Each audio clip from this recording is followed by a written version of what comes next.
Blog Talk Radio.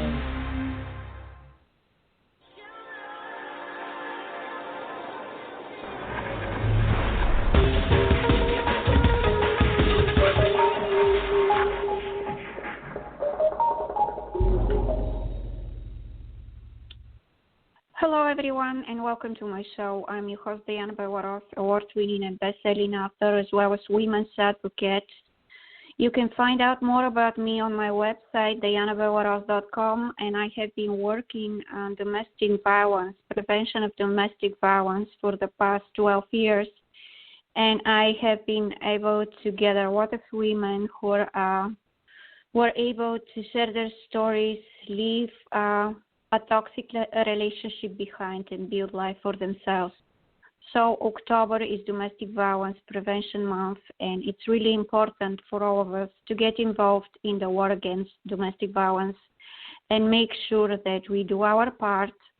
And because domestic violence is a crime, and every second on a global level, a woman is being killed and children are losing their mother and father also. The cases of domestic violence involving women are 99% compared to men. So it's a really serious issue, and we need to do something about it. I have written a book based on my life. It's called Fire and Ice. It has multiple awards, and it's going to be a movie pretty soon here in Hollywood, Los Angeles. So anyway, today I just want to cover some of the stories of women who weren't very lucky to get out alive, and they were killed by the person who promised to love them, who promised not to hurt them, and the person who promised to keep them safe and to be there for them.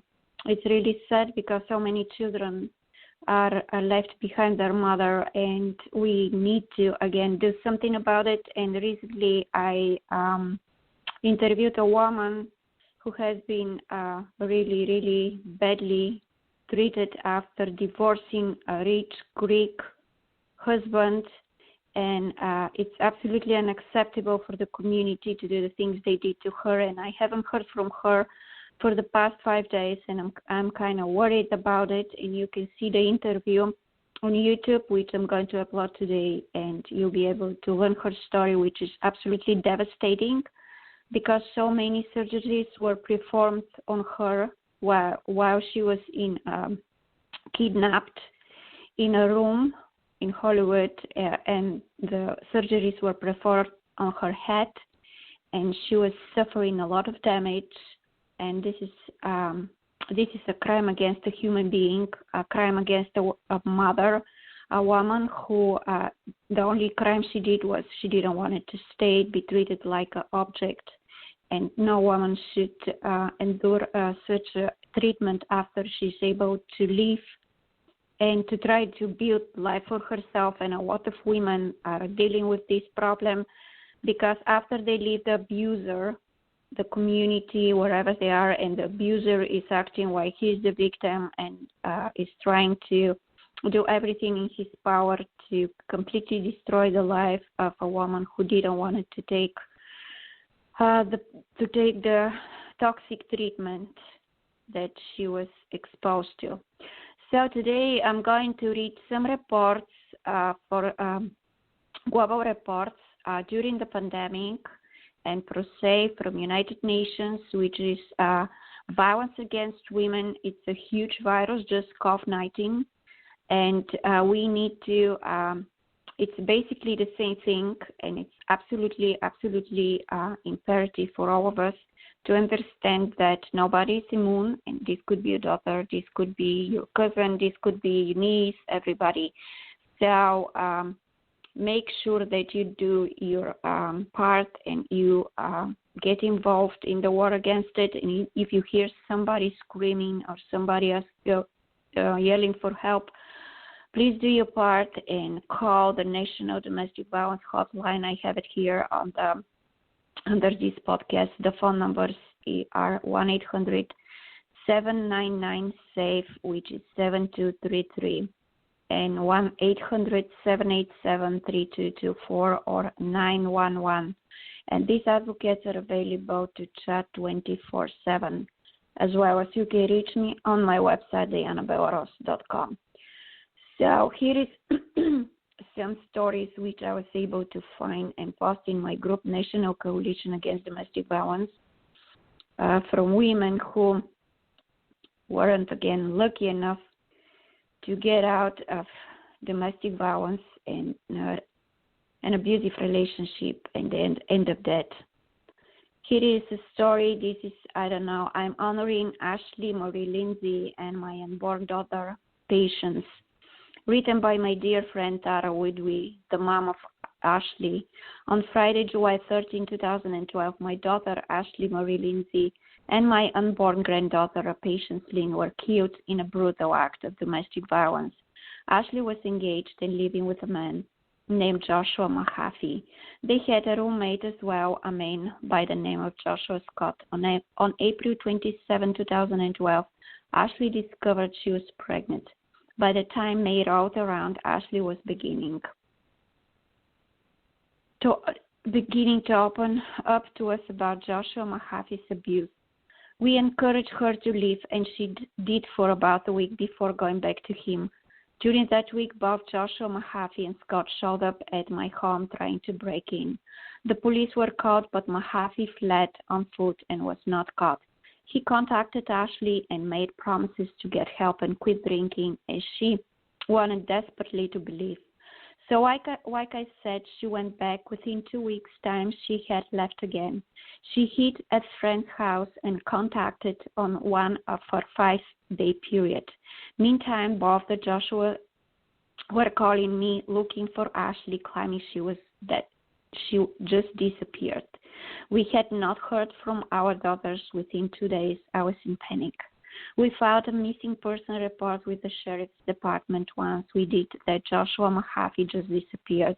I thought for sure he had killed my daughter. When she did turn up, Ashley informed us that she had left a note and that Joshua knew she had left him.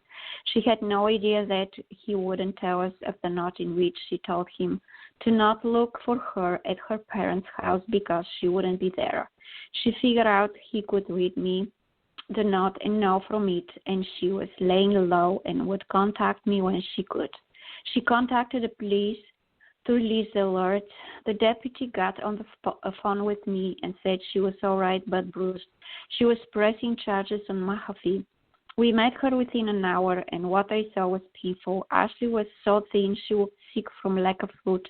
Even 6 days after the fight, her bruises were apparent. She had a black eye, bruises on her arms where you could see his handprints, bruises on his wrist, and one on her left hip to stomach area. The details were horrific. The first week she was back was all sweet and kind. He was an angel. The next week, he started drinking again. They argued, turned into slapping, and as the week progressed, it got worse. Finally, Ashley had enough and wanted to leave. He wouldn't let her. He punched her in the eye. She fell to the floor, and he kicked her in the stomach, claimed if she was leaving, she wasn't going with the baby. He grabbed her by the arms and shook her around like a rag doll, and they shoved her head through a wall, saying she was going nowhere. He then tied her up so she couldn't leave and had her like that through the night till the next day, until she convinced him she wasn't going to leave. The only thing he accepted as the proof of her love and devotion was sex. Until she agreed to sex, she was not united. All the while, Joshua Scott watched the abuse and never called the police. The next day, when the Joshuas went to work, Ashley grabbed what she could, left a note, and hid. I asked her why she didn't come home. She said that Mahaffey made it clear that if she come home, he would kill us all. She believed him. She wouldn't even go home with her father. And then when he begged her to, slowly she revealed over the time the abuse she endured with me. The slapping, he loved to slap her. Josh put her head through a wall 3 different times, burned her multiple times with cigarettes, shook her like a rag doll, threw things at her, called her dumb, fat, and ugly, got her fired from 2 jobs because he didn't trust her to be out of his sight.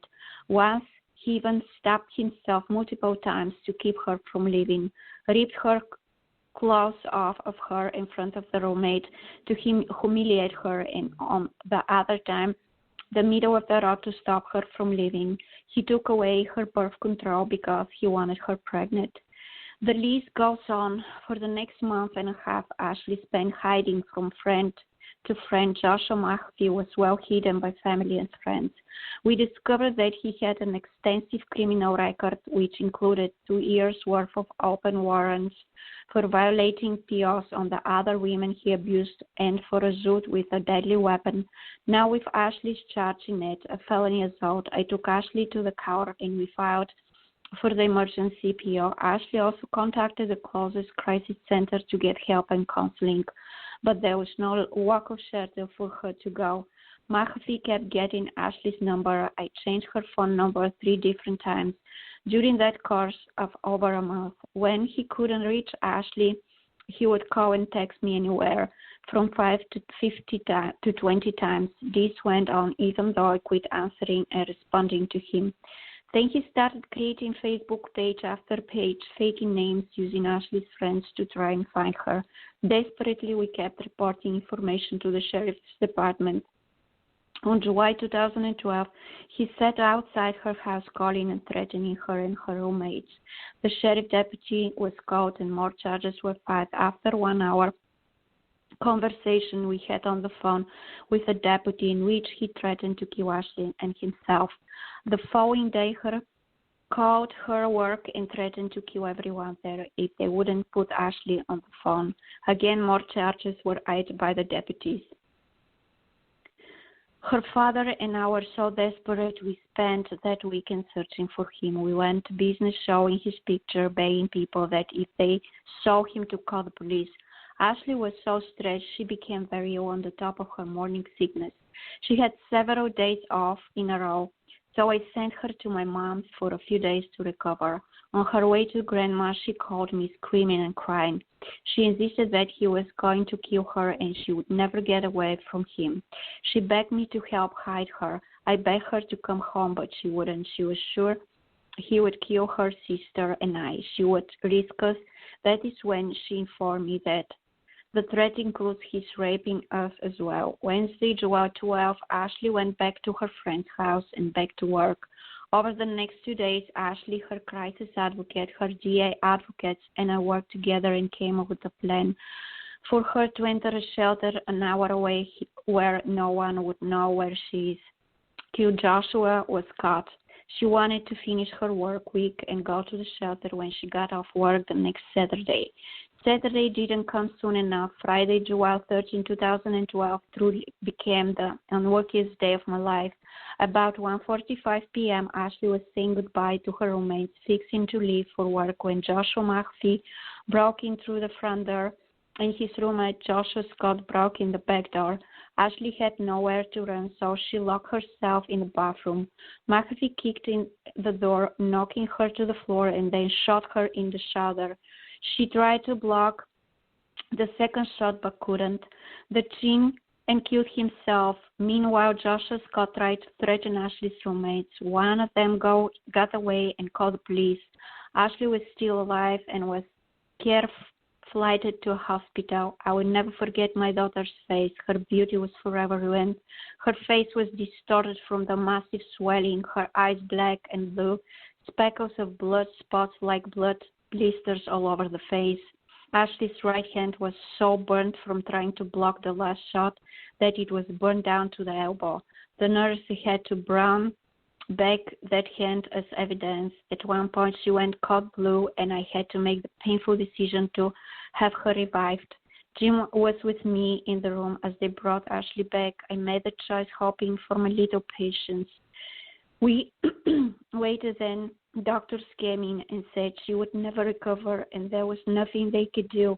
We waited for OB-GYN specialists to see if she could be kept on machines long enough to give patients Lynn a chance. The sonogram revealed the baby's heart was falling, and once they knew little patient was truly gone, I was left alone with my daughter. Ashley's poor little body had been through enough. I could see the scars on her arm, 5 to 6 of them from Joshua burning her from the cigarettes. I took her blood-stained hand into mine and brushed what little of her hair not soaked in blood. I bent down close and I said, if you're holding on for the baby, you don't have to any longer. If this is too hard, it's okay for you to go. It's all right. Don't worry about your mommy, and I'll be okay. Within 15 seconds, she crashed, and I had the nurse get her dad and sister. Ashley passed away in a peace and quiet. Later, we were all told Joshua Scott had been arrested. He had killed his mother's boyfriend, a man named Chad Page. He stole his car so he could pick up McAfee, who was hiding hours away, to drive him clear back. They met McAfee's mother, who gave them money, gas, and beer, even though she knew the police were looking for him. Joshua McAfee and Joshua Scott hunted down Ashley, broke in, and killed my beautiful girl.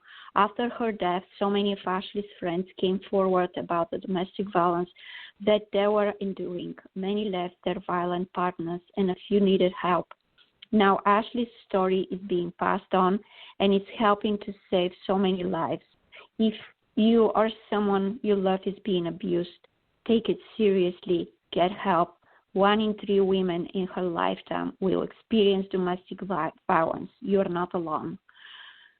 So this is just part of the stories today I was able to find and read to you, and it's absolutely devastating. It shows how much we need to start working on that, and this is happening on a global level. And one of the reasons is because women are perceived to be subservient to men, which is not the case, and we all know about that. So it's absolutely important, very important, for this issue to be solved, because again, I see it like a COVID-19 pandemic. It's just a virus. So I'm going to read just a little bit of 13 minutes to the end of the show, and you can find out more about my story on my website, dianabelarus.com, with my books. And I'm going through this a lot of pressure because of what I'm trying to accomplish. I don't know why it's this big war with women who are trying to stop domestic violence and abuse, who are trying to send awareness, and who are trying at the same time to build life for themselves. And I'm dealing with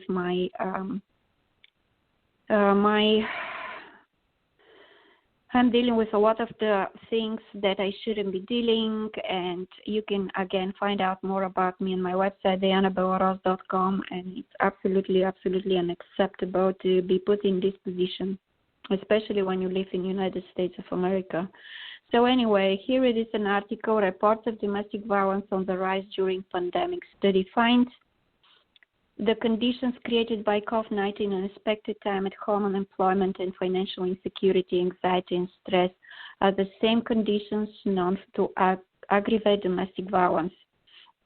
Recent research from 2 BYU economists published in the Journal of Public Economics confirmed that reports of domestic violence have risen sharply since the start of the pandemic. Analyzing public police records from 14 large U.S. cities such as Baltimore, Salt Lake City, and New Orleans in March, April, and May 2020, Professor Emily Leslie and Riley Wilson discovered 7.5 increase in domestic violence-related 911 calls compared to spring 2019. They saw an even steeper increase of 9.7% during just the first 5 weeks of widespread physical distancing, including the time preceding official stay-at-home orders when people stopped going out because of uncertainty about the coronavirus. Our results, which are in line with other emerging studies about domestic violence trends, suggest that the change is caused by a combination of all these stressors happening at once, said Dr. Leslie. Their findings emphasize the reach of pandemics, ripple effects, and the destructive nature of domestic abuse. Disturbingly, the data suggested that the pandemic has produced many new offenders. Reports coming from city blocks with no previous record of domestic violence were the main drivers of the increase. The rise in reports was also found across the full spectrum of the city populations with no significant differences among lower and higher income areas. And the cause occurred most often on weekdays when families' routines were most disrupted by the new norms. In terms of domestic violence, we might have expected to see the pandemic have a bigger effect for those who are more vulnerable in the labor market, but we saw large effects for all the subgroups we were looking at, said Leslie. The pandemic has really hit hard across the board. The apparent increase in domestic violence, a widespread problem even before the pandemic, has dire consequences for both its victims and the nation. And the numbers from the study can be applied across the U.S. if you would mean that in the early weeks of pandemic there were 1,330 more domestic violence calls per day than it's typical. The short-term increase in financial costs for immediate medical treatment, for example, would be about 5.7 million every day. But taking the long view, the researchers said the cost is much higher. If we're involved in domestic violence, observe Dr. Wilson, research shows is likely to impact your future employment opportunities and growth in employment, as well as your children and other outcomes. Those are all things that are very costly, and it's difficult to quantify the full physical, mental, and emotional toll of domestic violence. As more research is done on domestic violence during COVID-19, Leslie and Wilson hope that the patterns they're identifying will be helpful for policymakers. Anything that society or the government can do is alleviate the stress households are under. Financial stress, healthcare stress, uncertainty is going to do more than make people feel better or put food on the table, said Leslie. It's also probably going to keep people in a safer environment. So it's worth keeping a broad perspective on what policies like that could do for us. So this is what has been going on, and this article is written in August 21st, 2020, not long ago, and we definitely need to turn our attention to how to help these families so we can diminish the impact of financial crisis, which creates all of these chaos in the family. And this is something we should do, should be more understanding, more loving, more compassionate when it comes especially to the insurance company, which are impossible because I have dealt with them. The only thing they want from you is to give them money and nothing else, and they're very understanding as well. Landlords, they're really nice and really bad landlords. And let's put ourselves, because we are humans, in the shoes of others, and let's help each other, work together as a team instead of pressuring additionally other people. And honestly, the insurance company I have nothing to complain, because most of them have been more gathering than helping people and subtracting from their account. So I could definitely can say that, because here in California you cannot have a car without insurance. They pressure you. They do everything in their power to make sure you get expensive insurance for the cars. And if you never had an accident, it's like gathering money instead of subtracting. So I honestly don't feel sorry for the insurance company. So anyway, violence against women and girls, the shadow pandemic. This is from the United Nations. With 90 countries in lockdown, this is from April 2020, 4 billion people are now sheltering at home from the global contagion of COVID-19. It's a protective measure, but it brings another deadly danger. We see a shadow pandemic growing of violence against women. As more countries report infection and lockdown, more domestic violence helplines and shelters across the world are reporting rising calls for help in Argentina, Canada, France, Germany, Spain, the United Kingdom, and the United States. Government authorities, women's rights activists, and civil society partners have flagged increasing reports of domestic violence during the crisis and heightened demand for emergency shelter. Helplines in Singapore and Cyprus have registered an increase in calls by more than 30%. In Australia, 40% of frontline workers in New South Wales survey reported increased requests for help with violence that was escalating in intensity. Confinement is fostering the tension and the strain created by security, health, and money worries, and it is increasing isolation for women with violent partners, separating them from the people and resources that can best help them. It's a perfect storm for controlling violent behavior behind closed doors. And in parallel, as the health systems are stretching to breaking point, domestic violence shelters are also reaching capacity.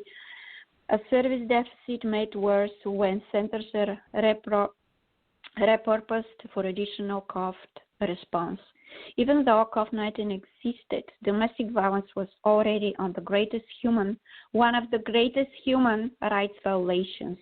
In the previous 12 months, 243 million women and girls aged 15 to 49 across the world have been subject to sexual or physical violence by intimate partner. As the COVID-19 pandemic continues, this number is likely to grow and multiply impacts on women's well-being, their sexual and reproductive health, their mental health, and their ability to participate and lead in the recovery of our societies and economy. White underreporting of domestic and other forms of violence has previously made response and data gathering a challenge, with less than 40% of women who experience violence seeking help of any sort of reporting a crime. Less than 10% of those women seeking help go to the police. The current circumstances make reporting even harder, including limitation on women's and girls' access to phones and helplines, and disrupted public service like police, justice, and social services. These disruptions may also be compromising the care and support the survivors need, like clinical management of rape and mental health and psychosocial support.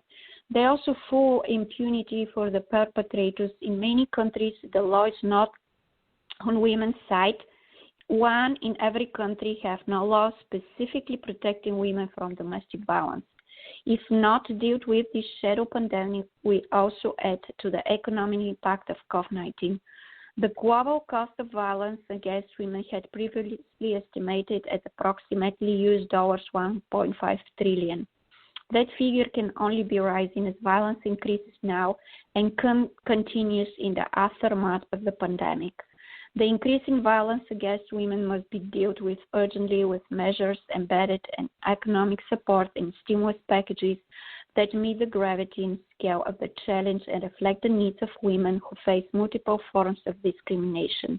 The Secretary General has called for all governments to make the prevention and redress of violence against women a key part of their national response plans for COVID-19. Shelters and helplines for women must be considered an essential service for every country, with specific funding the broad efforts made to increase awareness about their availability.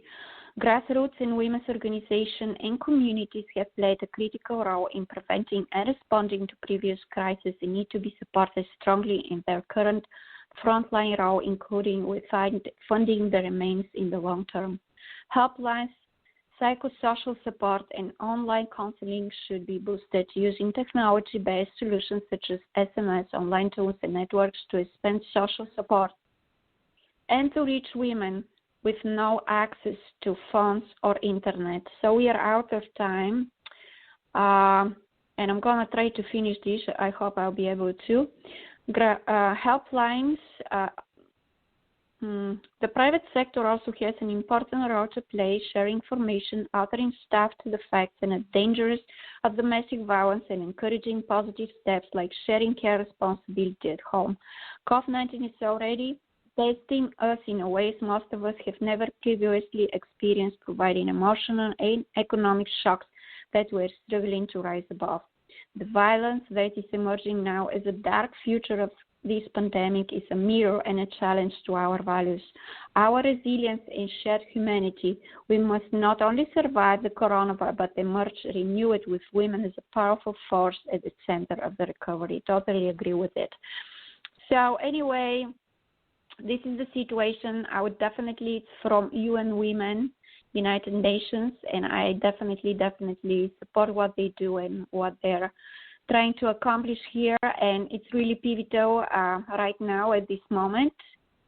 to get together, to unite, and COVID-19 was here because this was our karmic justice for the things we were ignoring and putting aside for so long on a global level.